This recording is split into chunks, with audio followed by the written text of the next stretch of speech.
All right, so we're live, and we're here at the Powwow Grounds with Kathleen George, and we are, 9 days away from the September 7th Tribal Council elections. Yes, we are. And there were several things you wanted to talk about.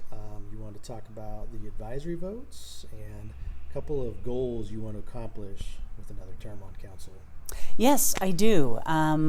It's been interesting. There hasn't been that much discussion that I've heard out in the tribal community about the advisory votes. And we put several out this year to get the membership's take on. And so there's a couple, well, really, I'm very interested in how all of them will turn out. But there's a couple that I really haven't heard much discussion of. So it'll be really exciting to see what people think and what direction that takes us in. So one is the idea of asking the membership what they think about removing the BIA from the tribal election process. That's a question that has been put to the membership before, and in the past it was voted down. Maybe tribal members will feel the same way, although I do think it is a good time to ask because we're just on the heels of a constitutional amendment election wherein just the fact that the federal government was coordinating the election made it much more difficult. We had a government shutdown. We had a long period of time where tribal members couldn't even speak to the Bureau. The tribal government couldn't either, and I think it contributed to a kind of a confusing experience for tribal members. So it will be really interesting to see if they're more open to the idea of taking the Bureau out of that process and just having one government, our government, conduct our own elections. So it'll be great to see how that turns out. The other one that is really a bit different than anything we've taken before the membership before is the idea of developing Grand Ronde tribal housing in somewhere other than Grand Ronde. We do know that we have a significant number of tribal members who don't live right in the Grand Ronde area. They live in all kinds of places throughout Oregon and the country and the world, in fact. But this will give them an opportunity to say, do they think Grand Ronde should invest in tribal housing, maybe say in the Salem area or the Portland area?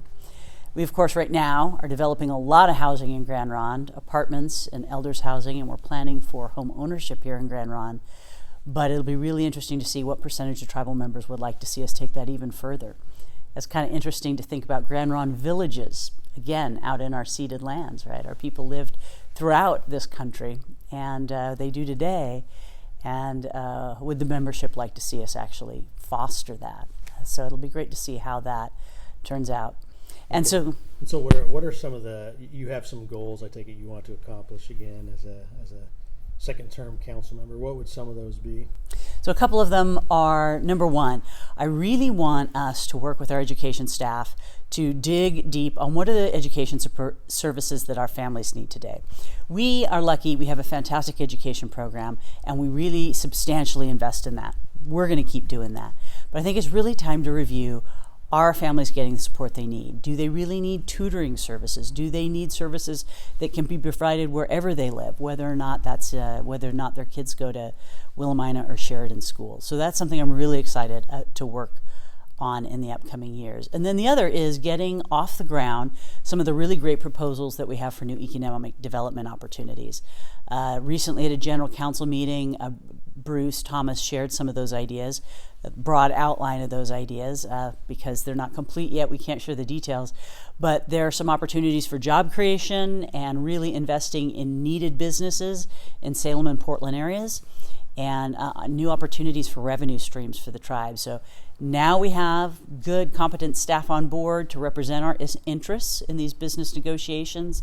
And so I'm really looking forward to taking the next steps, getting these businesses up and on the ground, potentially creating new job opportunities for tribal members, and developing new sources of tribal revenue.